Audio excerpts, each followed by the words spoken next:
Hi, Monica.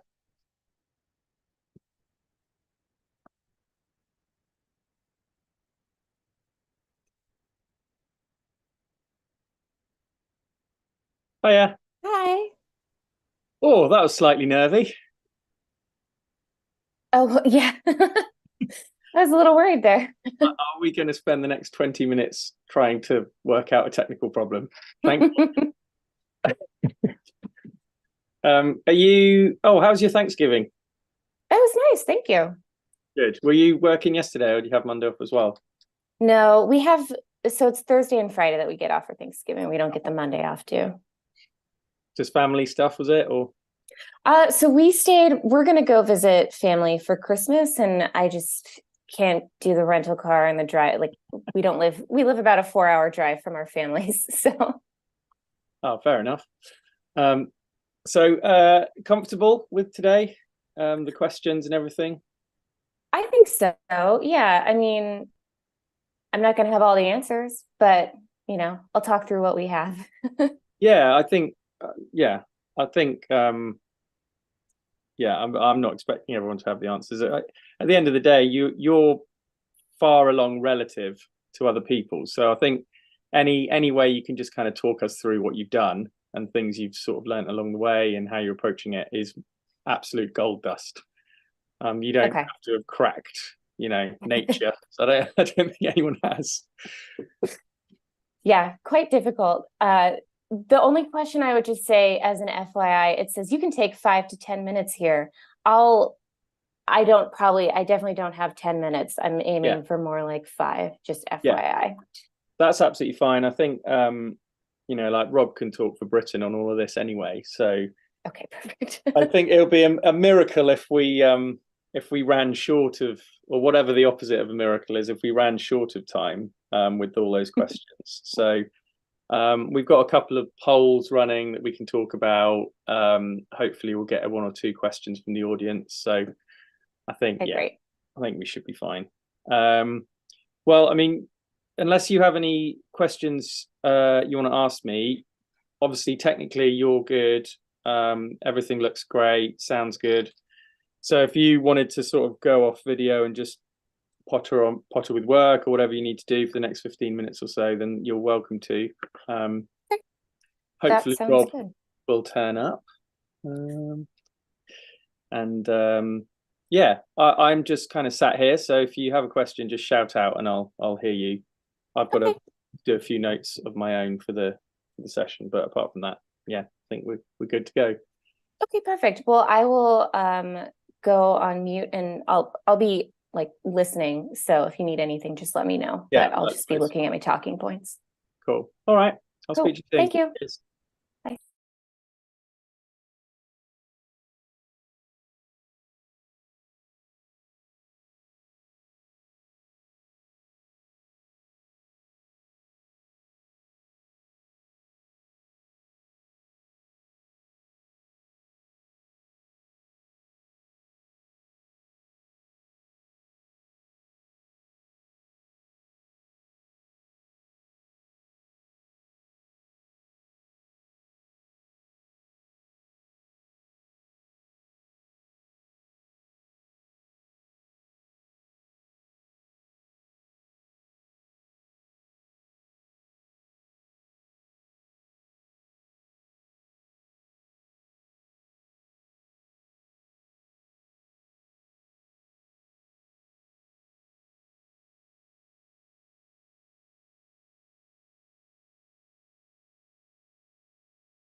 Hi, Rob.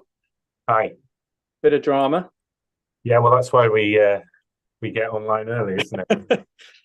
It's really weird because it's basically the exact same link.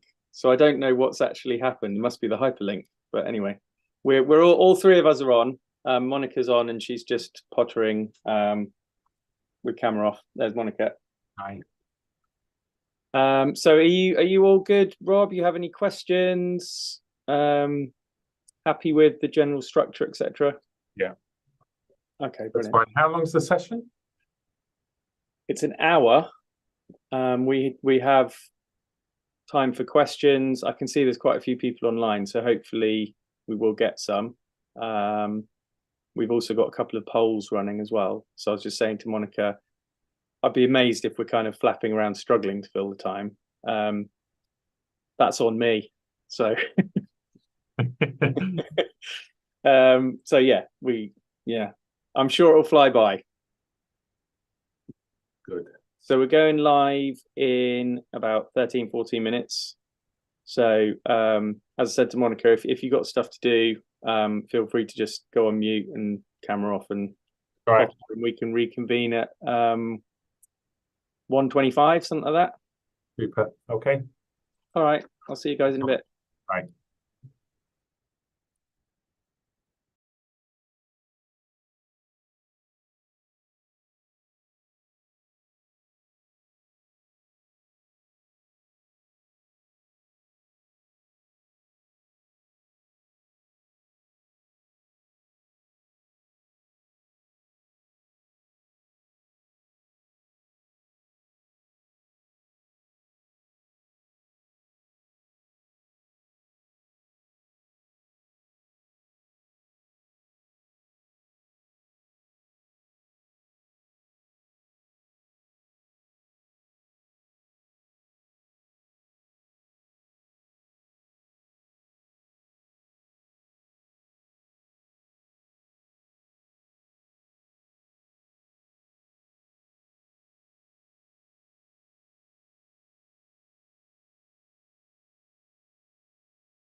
you managed to catch any of Diana's address, Monica, or not? No. It's not. No. Really, yeah, don't. I mean, it's not really essential that you've seen that before. It's kind of a very high level look at nature positive insurance. So just something about Google links. It's our firewalls are just like, no, you can't open that. Yeah. Rob, could you come online, please? Because I think we're going live in a second. Cheers.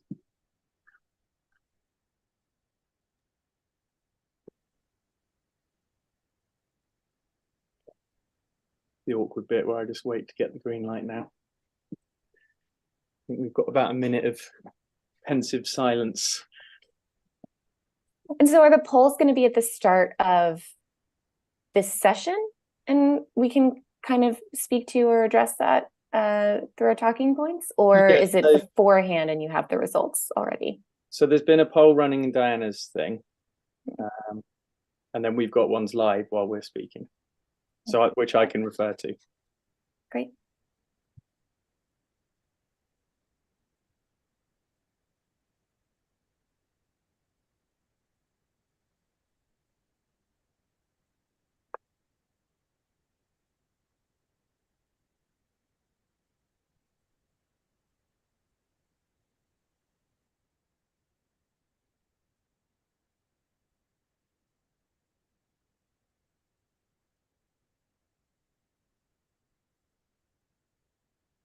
There used to be looks like we're going live.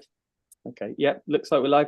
Okay, so thank you so much, Diana, for that keynote. I know Diana's actually been ill this week, so top marks to her for delivering such a good presentation. And I thought it set the scene really brilliantly on the challenge around nature and what we should be aiming for as an industry over the near and longer terms when it comes to developing nature positive insurance. So thanks, Diana, again for setting us up for the event so well. There was a great slide on there which had 8 actions to advance nature positive insurance. And that included things like developing nature-based solutions, which we'll obviously look at in panel 2, disclosing nature-related risks, and then embedding nature in risk management and underwriting frameworks. So what's the starting point for any of that? Well, you need to firstly identify and understand your own risks, impacts, and opportunities.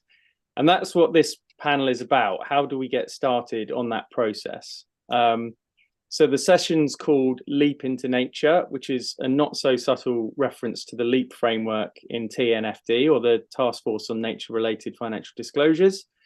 And I'm conscious not everyone will be familiar with LEAP, possibly even TNFD, or possibly you're sick of TCFD and don't even want to think about TNFD.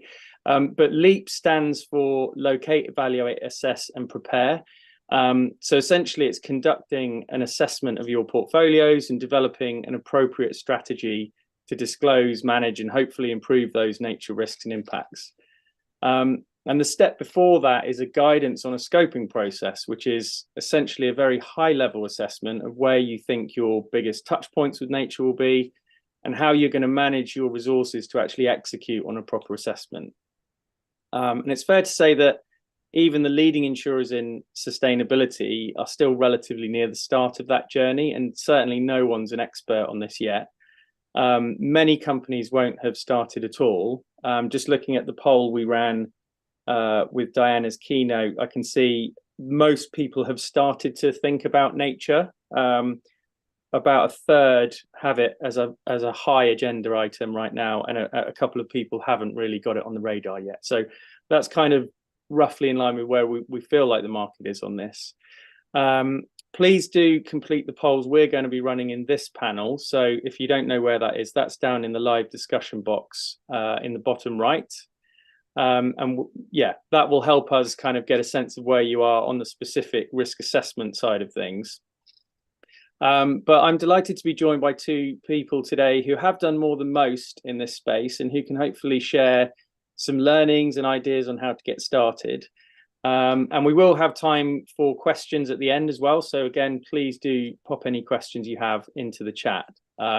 So hello, Monica. It's great to be joined by you. I'm joined by Monica Henn, who's Senior Sustainability Manager with AXA XL. She's dialing in from New York today. And we're also joined by Rob Bailey, partner with Oliver Wyman.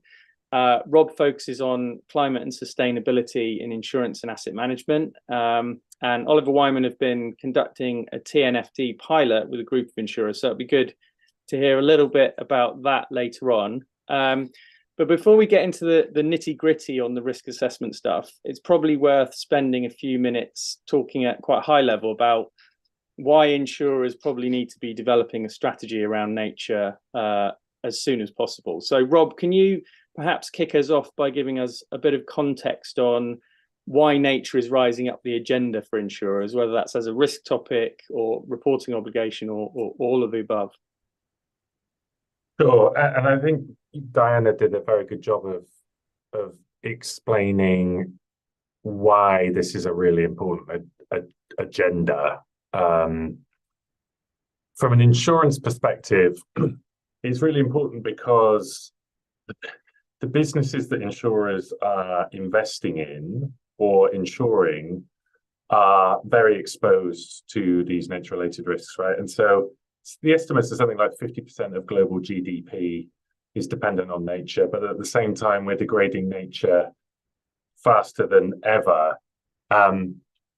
You know, and however you look at that, you know, we're on the cusp of the sixth great extinction. The current rate of species lost is like orders of magnitude above the kind of historical background rate of species loss. So we're going to be like something in the paleontological record, like the Great Permian extinction or something like that. You know, that's what we're living through at the moment. And whatever you look at, whether it's levels of pollution, land use change, deforestation, water use, they're all well beyond sustainable levels. And because businesses are dependent on nature and they're at the same time they're degrading it at these sorts of rates, that creates significant risks, as Deanna was talking about. So, you know, why should insurers be getting to grips with this topic? Well, first and the obvious one, and again, I think, you know, Deanna's presentation made this very clear, is that it's good risk management. It's good risk management to understand these risks, to understand how they can play through to investment risks, to credit risks, to underwriting risks in the portfolio, because there are direct transmission channels by which that can happen. But also by understanding these risks and understanding how they are impacting on businesses, insurers can better understand client needs. This whole nature agenda has profound implications for some sectors in particular. You know, like when Deanna is talking about the Global Biodiversity Framework halting and reversing nature loss by 2030, there are some extremely ambitious targets and goals sitting behind that to protect 30% of land and ocean resources by 2030, to restore 30% of degraded lands by 2030. And these have like very significant implications for sectors that are heavily impacted upon nature or heavily dependent upon nature. In particular, agriculture. Agriculture to nature is like the energy sector to climate change, but also extractive industries, the construction sector, chemicals. All of these sectors have very significant impacts on nature, but also dependencies on different aspects of nature. And so by understanding how clients interact with nature, insurers can better understand how this transition to a nature positive economy is likely to affect them, and can think about what that means for how they need to support clients through new products, new solutions, new risk management approaches. So I think that client lens is a really important one. Another one, Anthony, that you hinted at, I think, is disclosure requirements. And this, you know, on the face of it, this sounds a little bit dry. And it's characterized by like an alphabet soup of, you know, of reporting guidance and frameworks. But there's some really important things here. So the Task Force on Nature-related Financial Disclosures, they launched their guidance in September.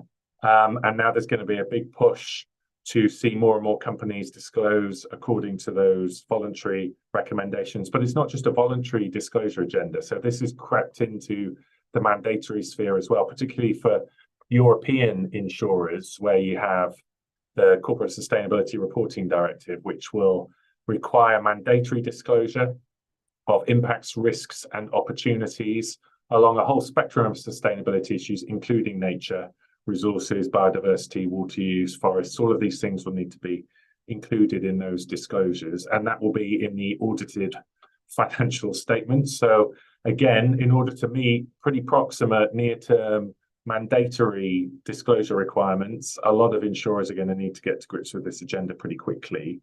And even if insurers aren't directly exposed to the CSRD, there's a good chance that they'll be operating in countries which have plans to implement the International Sustainability Standard Board's guidance on, or standards on, sustainability disclosure. The ISSB has already produced standards for climate change and general sustainability. It's now deciding what will be the next standard it works on.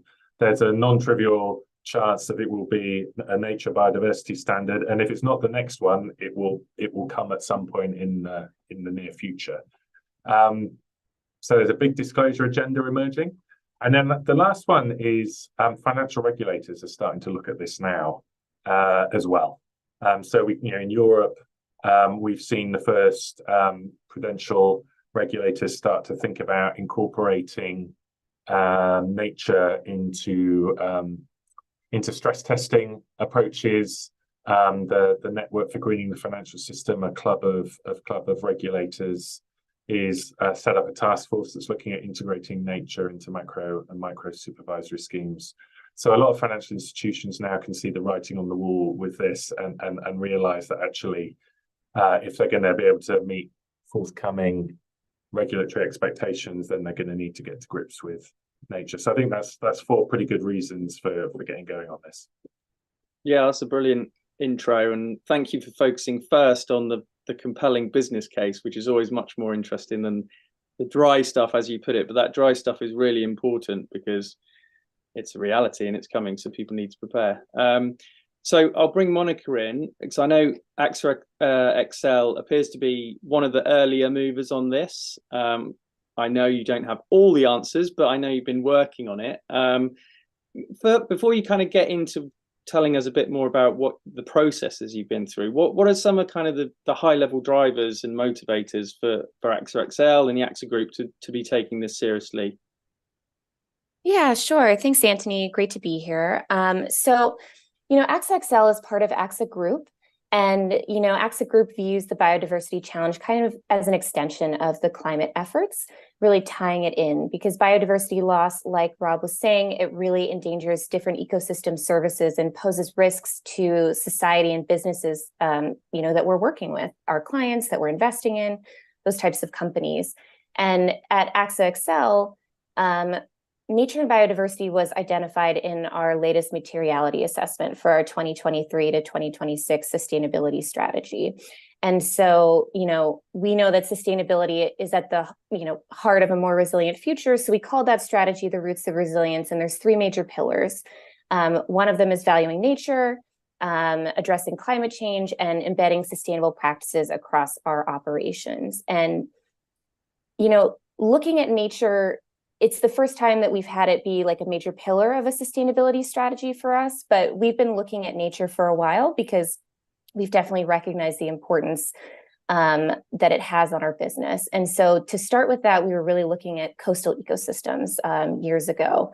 It's still important to us now, but that's kind of where we started. And so that includes things like mangroves and salt marshes. And so those nature-based systems really provide significant resilience benefits. And so trying to think about how we can help preserve and restore those helps our businesses that we might be insuring. So they act as effective flood barriers, while also providing other environmental benefits like carbon sequestration or, habitats for different species.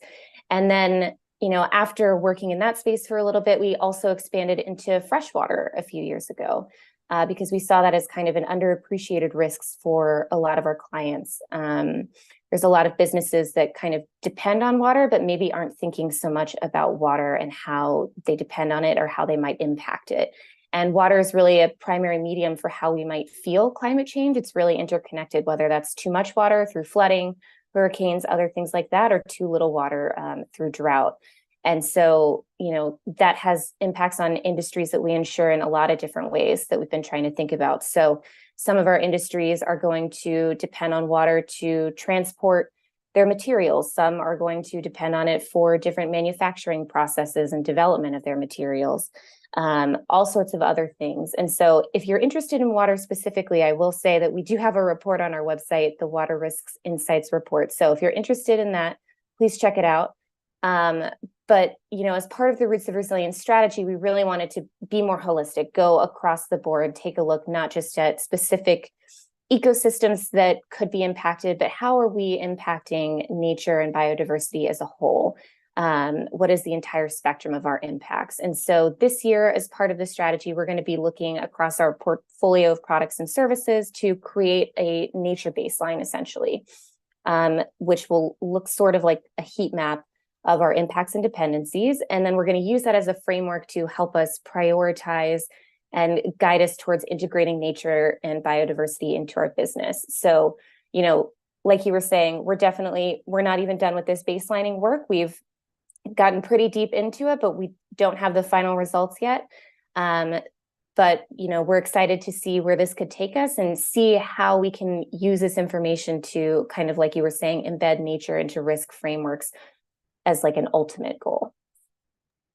Thanks, Monica. And I think, without going too far under the bonnet or getting you to say proprietary things, but I think everyone would be interested to just learn a little bit about the process you've been on of that baselining and any kind of learnings you've had along the way. And can you just kind of talk us through what you've done so far?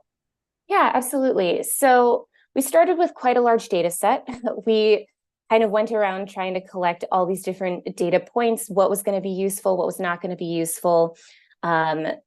We didn't really have a guidebook in terms of, how do we do this for an insurance product portfolio? So we were trying to pull together a lot of different things. And what we really narrowed in on as key to this was client industry, the line of business, so, the product line from our side of things, and financial exposure. And so using those data points, we kind of aimed to create our heat map of our impacts and dependencies. And so I've used that term a couple of times, but I think it's important to kind of note that those are two different pieces. So the impacts are how an organization contributes to drivers of biodiversity loss, so land use change, invasive species, pollution, things like that. And then dependencies, so ecosystem services that an organization relies on to function. So that could be things like food, timber, mineral production, flood mitigation, nutrient cycling, all different things depending on the industry. And so, those are two different data sets, but we're really trying to put all of those things together for each industry type that we insure. And, that generates a lot of data. We insure a lot of different industry types. And so another thing that we've really been thinking about in our analysis is more along the lines of, what's the specific product that we're insuring? What are we specifically doing? And what are the nature and biodiversity risks that are material to that product, not just by industry generally? So we have all of that information, but what's really material to that?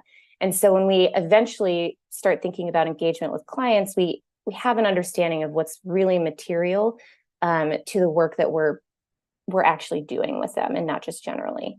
And then using that kind of assessment, with the impacts and dependencies, we're integrating our financial data. So to help us identify where we're most exposed to nature risk, because our portfolio, like I said, there's a lot of industries, but it varies in terms of how engaged we are with different industries. So we can then start to prioritize these different lines of business and how we might begin to address the risks. And so, for example, and this is hypothetical because we don't have our final results yet, but we're really exposed to, are we highly exposed to industries that rely on pollination as an ecosystem service? Or does a certain product line insure industries that result in a lot of soil pollution? Having those different pieces of information is going to help us with, educating clients, as well as also potentially, like Rob was saying, developing products to address those risks ultimately. And then there's one other piece to that I think is really important. So location is such an important piece of a biodiversity assessment. It's not always the data that we have the most access to. So what we're starting with is kind of thinking about country level risks. So we're working with our biodiversity consultants to kind of come up with some sort of mapping component so that we have kind of the heat map, but also, if we know that we're insuring a specific industry in this specific area, have a little bit more information based on the location to put those two pieces together. Thanks, Monica. I'm sure that'd be really useful to hear people in the audience. And it's a great point about the location element, isn't it? Because the risk profile of a manufacturing plant in Germany that produces the exact same thing is going to be totally different if it's plonked into Brazil, isn't it? So it's very difficult to kind of come up with sector proxies.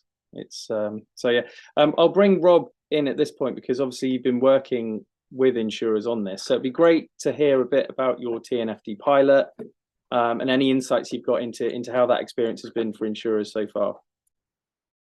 Sure. Yeah, so Oliver Wyman with FSD Africa ran one of the official TNFD pilot programs where we piloted the TNFD framework with it's now upwards of 10 different African financial institutions.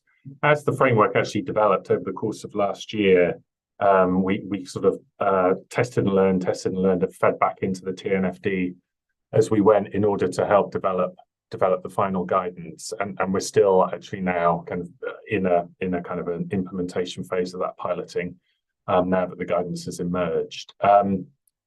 What was the approach that we took? It was really, listening to Monica, very similar. We essentially started with a top-down heat mapping approach where we worked systematically across the portfolio, applying a kind of a sector geo lens, because as you were saying,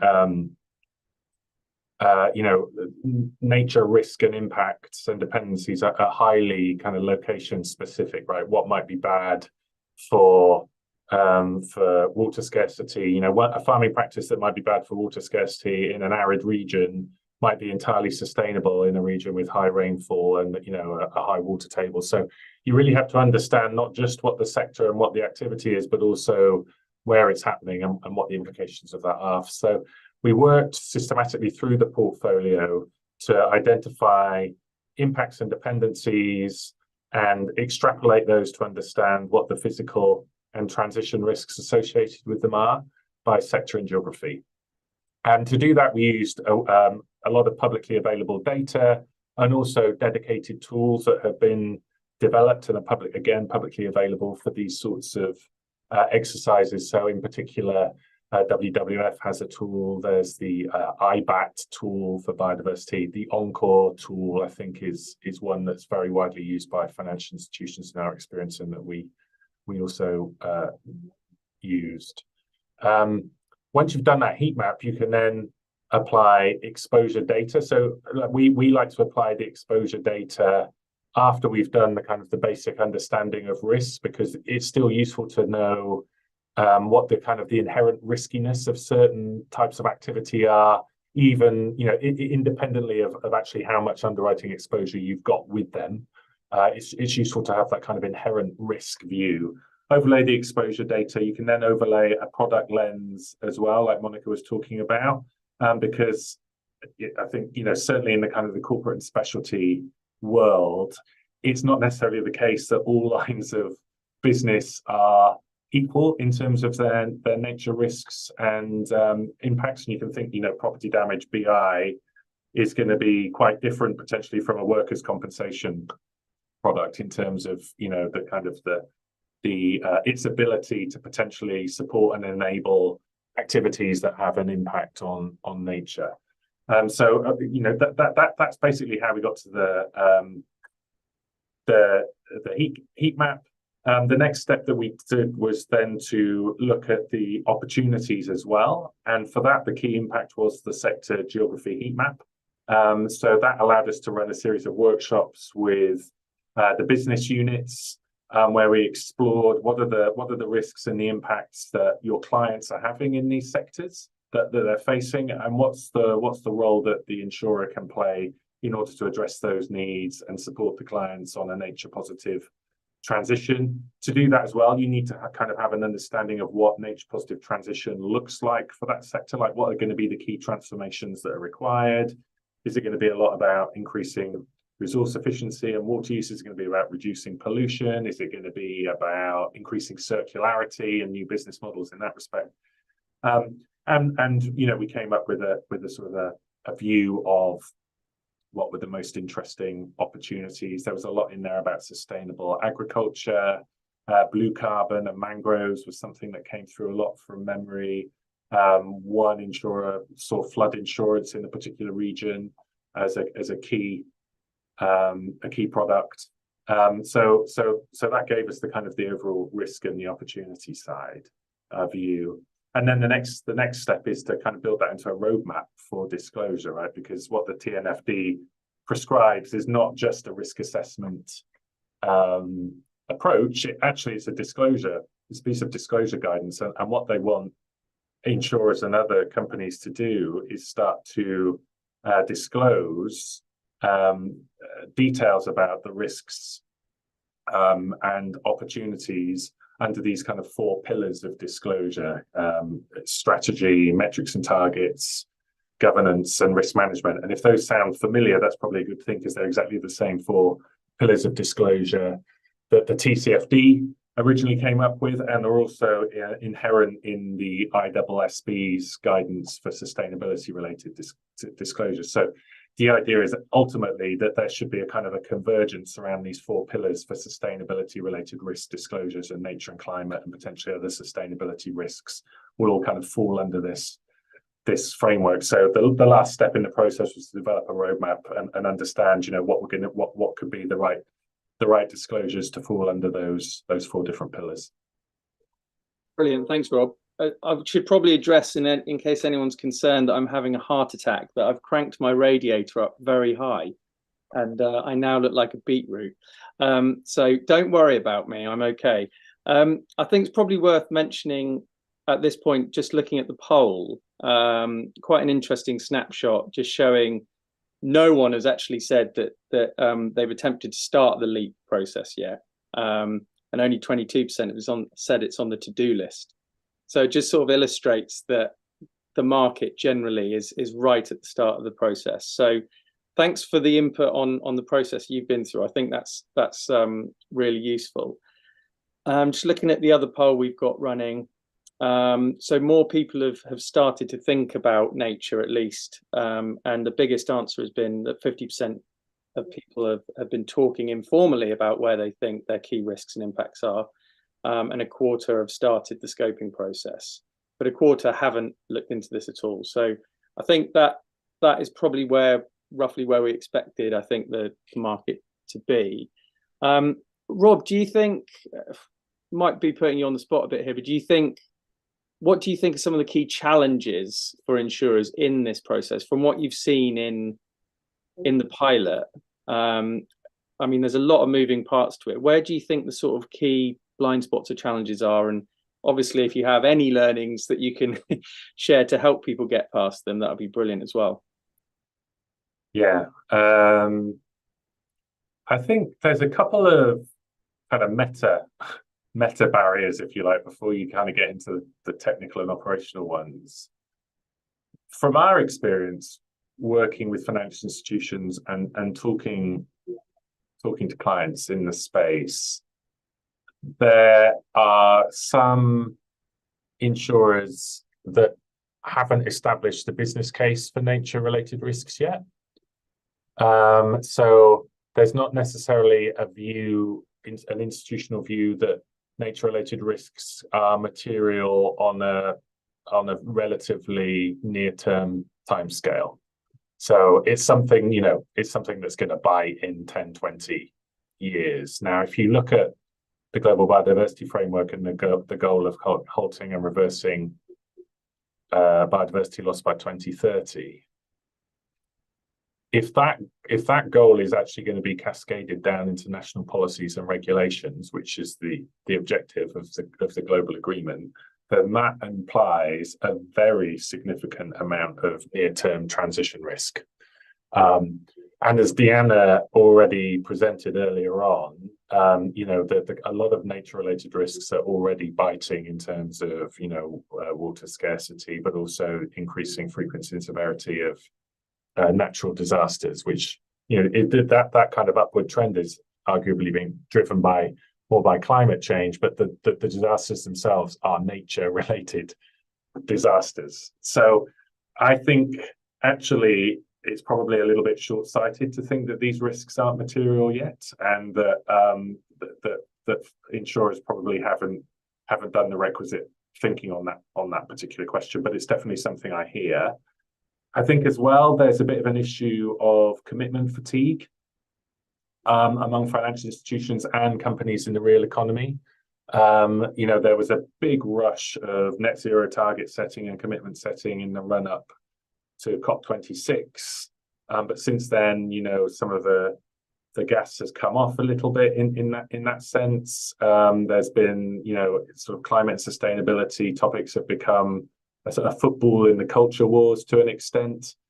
Some businesses are now perceiving, more downside risk to coming out with these sorts of targets and going public with these sorts of initiatives because they attract criticism for doing so. And then there's the whole kind of greenwashing agenda as well. And I think more and more financial institutions are a little bit nervous about putting things out in the public domain and in their reports and disclosures, because once something's out there, then you have to engage with investors on it. But you're potentially also increasing the risks of being accused of greenwashing if something turns out to be not entirely accurate or is challenged in some way. So these are things that I think a lot of sustainability functions in insurers are kind of grappling with at the moment.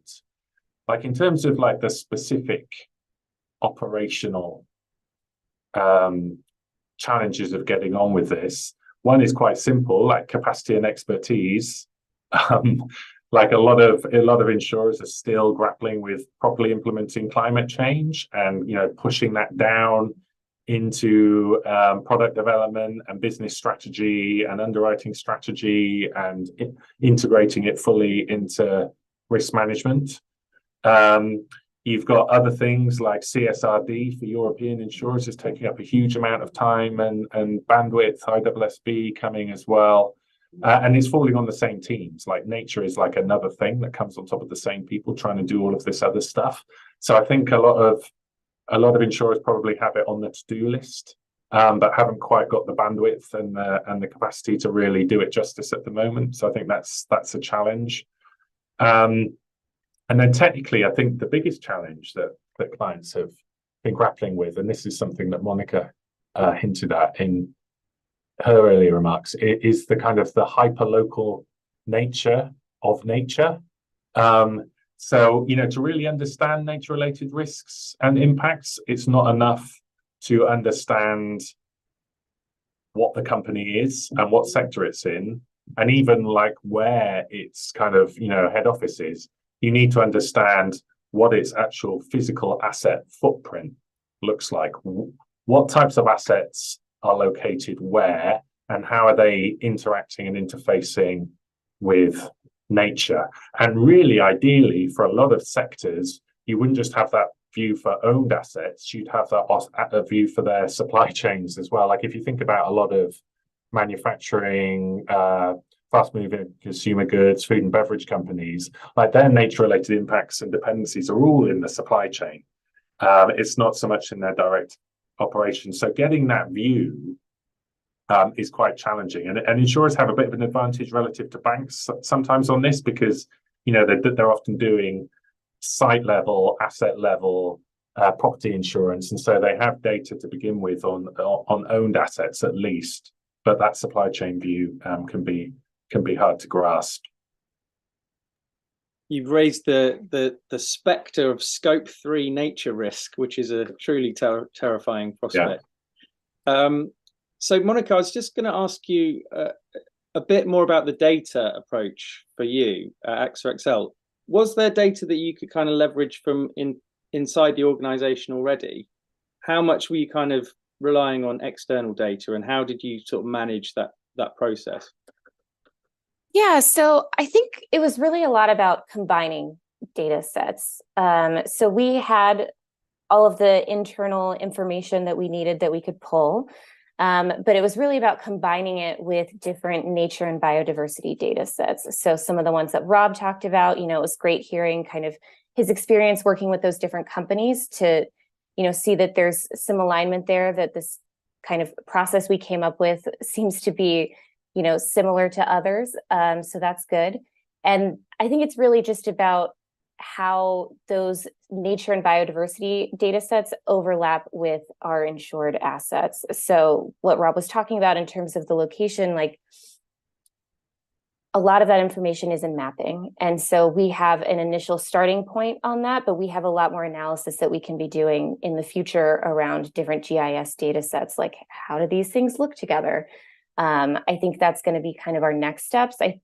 We have the data that we needed for the heat mapping portion. And then I think we're going to have to figure out how to pull together different data sets when it comes to different and additional mapping and analysis for our portfolio. Rob, I don't know if you have any sort of additional thoughts on data specifically and how people can kind of put together a coherent strategy or starting point on that. Yes, well, I mean, I think the heat map is the starting point, because that tells you, where are the areas where you probably need to make an extra effort to get more granular, more spatially granular data, right? So double click on the red bits on the heat map is the first thing to do, and maybe kind of focus on the other bits later on. We have been working with some financial institutions now to help them map client assets, map and characterize client assets, and trace supply chains in these kind of high risk areas. So using approaches that apply artificial intelligence to things like customs data and shipping data, you can actually, with some details about a company's name, and maybe it's some of its owned assets, you can actually trace back. You can identify other assets that they own, and you can trace back along a supply chain and use kind of geospatial intelligence to characterize the assets and build up a picture of what those what that asset footprint looks like and what types of assets where. And then, as Monica said, a lot of nature-related data is geospatial. So you can get geospatial maps for things like, water scarcity, for biodiversity pressure, for deforestation risks, for land use change, for endangered species red lists. So all of these things are available in geospatial form, and you can start to layer over the kind of the physical asset footprint and the geospatial nature related data to build up that picture of where the risks and the impacts are happening. So that's a pretty sophisticated level of analysis, and it's only a few financial institutions that are really kind of getting into that level of detail, but that's going to be the shape of things to come, I think. And then I guess the question is, like, as an insurer, what else can you do to get the data that you need from clients? And the underwriting process is always an opportunity to ask for data, but at the same time you have to be careful, of course, not like overloading clients with data requests that don't seem obvious or related to actually the underwriting transaction that's taking place. So you have to be careful about how you go about doing that. And I think, again, in corporate and specialty lines in particular, working with brokers on those sorts of questions is going to be very important. Yeah, and I think we did some work on ESG data in the underwriting process, and just asking people for emissions has caused quite a lot of frustrations and confusion. So we can only imagine how complex it could potentially get if there isn't a nicely aligned approach on how to engage with clients on this. Yeah. Monica, I don't know if you've done any client engagement in your process yet, or is that something you're looking at for the future? That is a goal of ours and the strategy for the future. It's not something that we want to see the heat map and kind of understand where we might want to, where those areas of red, where can we start to prioritize things before we start getting engaged. And I think even before we get into client engagement, I think there's also a lens for us that is going to be about underwriter engagement and under education, because I think we have a lot of underwriters who are interested in this topic. They see, the ties to why this might be significant to their business, but they're not experts on this topic. They're experts on, underwriting in their specific roles. So we're also trying to work through how can we support underwriters in terms of education that is on different nature related risks material to their lines of business. So it might even be, not just general education across the board, but also some really role specific training to help them understand what are those risks, why are they material to my, industry sector, the product line I'm working on, and how can we then engage clients that way. So kind of a two-pronged approach, a little external with the clients and brokers side, but also really thinking about how can we provide underwriters with the support to have some of these conversations, because our sustainability team is only so big. We can't always be there to raise the topic. Yeah, and and it sort of leads on to the whole concept of engaging internally, because there is a whole project management piece here, isn't there? And one of the elements of the scoping assessment that's laid out in the LEAP framework is, trying to understand where your resources are internally, and then how you can actually execute on this by bringing those people together. So can you tell us any more? I know you sort of alluded to some stuff there. Can you tell us a bit more about how you've kind of approached it at AXA XL in terms of getting the various different business units involved and collaborating internally? Yeah, so I mean, at AXA XL, I feel like I'm very lucky. I have a lot of colleagues that want to participate, that are looking for opportunities to get involved with the topic of sustainability. And this is really great for us because there's 23 goals as part of our strategy.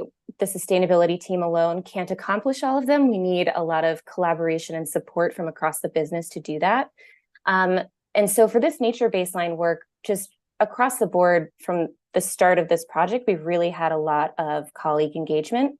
It was really important to us to kind of bring together a wide range of stakeholders, both, in terms of where they sit in the business, but also where they sit geographically. AXA XL is a global business, so we tried to make sure that we had different regional representatives participating in this type of engagement. And so because our aim is to have work that ultimately informs the business, it was really important for them to participate. Even, we had a working group that helped us select the consultant that we're working with.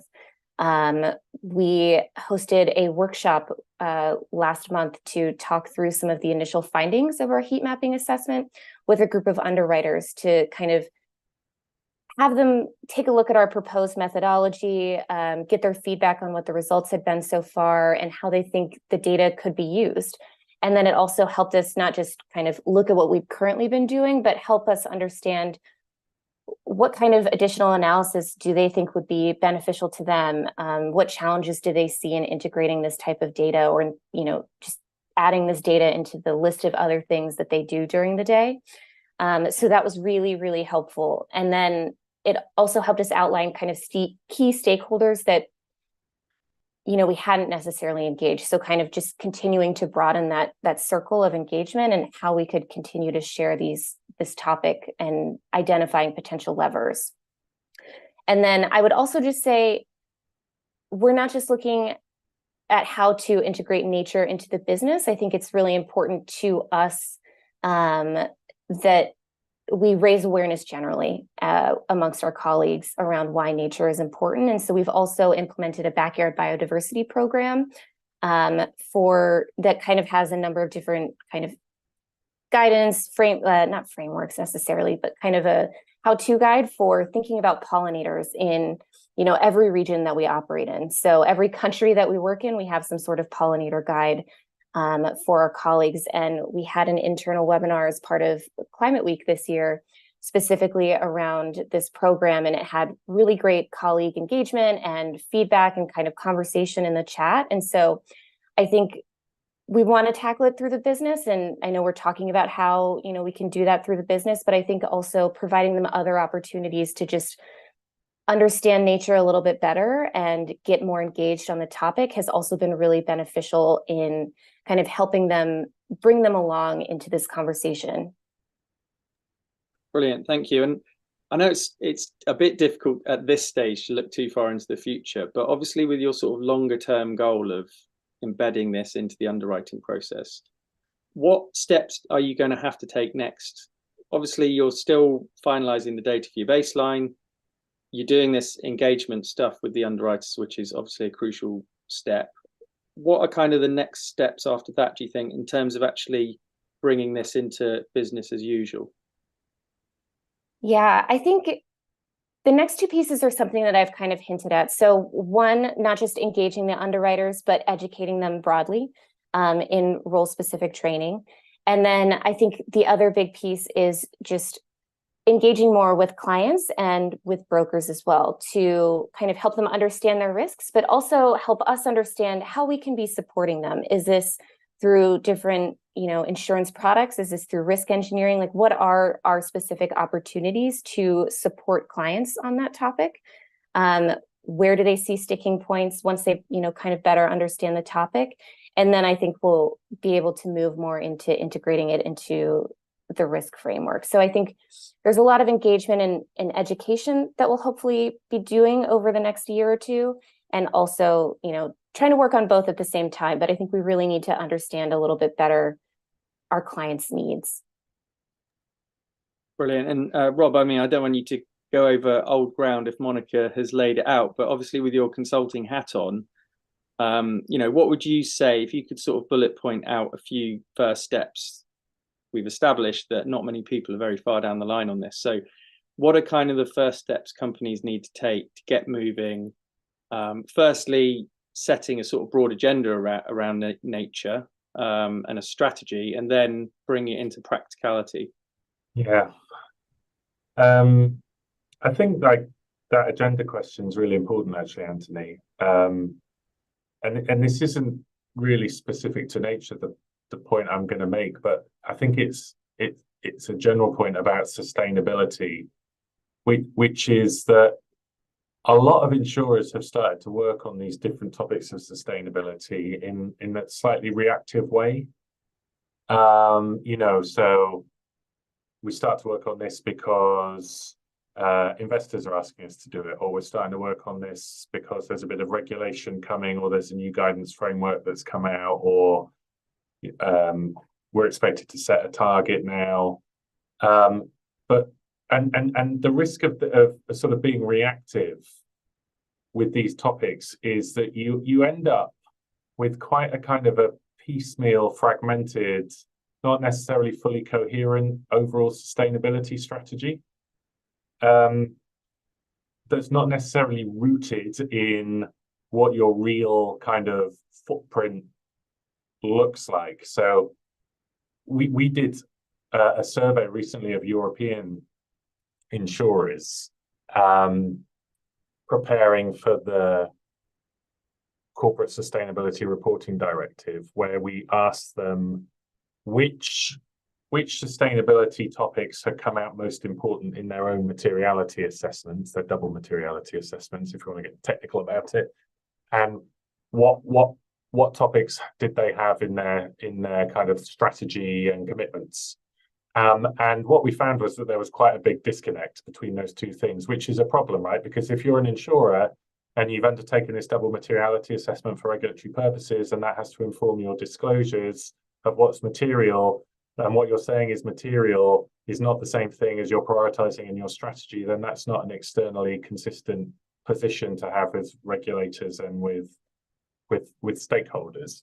And so I think like being very clear to begin with about what are the areas that are most important, what are the areas that are most material for our business, and also being clear as well about the rationale for why you're going to work on this. So there are different reasons why insurers might want to start working on nature. It might be that they've done the materiality assessment and they've realized that this is actually a really important risk for their business and that they need to start incorporating it into risk management. It's better risk management. It might be actually that for the corporate purpose and the role that that insurer wants to play in the transition to a more sustainable future, that nature is something that they really want to major on.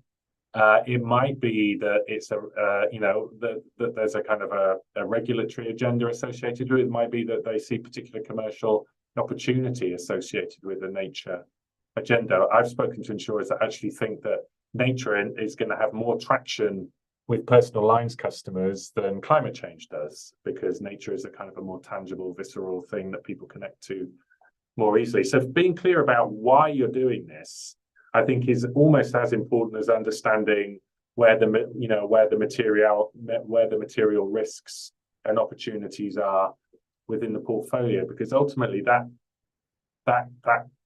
clarity and that rationale will inform your choices about where you're going to focus, what you're going to focus on, who internally you're going to engage, and what the sequencing of your roadmap and the rollout of your nature agenda is going to look like. So I think there's a fundamental question that has to come alongside the materiality assessment as well. That's brilliant. Thank you, Rob. I'm going to just put an audience question now. One's come in, and please do put some more in there, guys, if you can think of any questions or if something's nibbling away at you. So one question is, and this is for Monica, do you assess the two-way, which I assume means double, materiality between underwritten industries and AXA XL's own investment portfolios? The two-way materiality between the two portfolios. So are we assessing both? Yeah, and yeah, all part of one process, I guess. So all of that is going to be part of this heat mapping and baseline work. So we are looking across not just our insurance products and services, also our investments, and also our risk consulting portfolio as well. Brilliant. And then there's a second question, which just on that one, I think that's a really important question, because there is a risk of kind of accumulations with nature related risks that you could possibly get by investing in and underwriting in the kind of either in the same sectors, in the same geographies, or sectors in the same geographies that are exposed to the same ecosystems.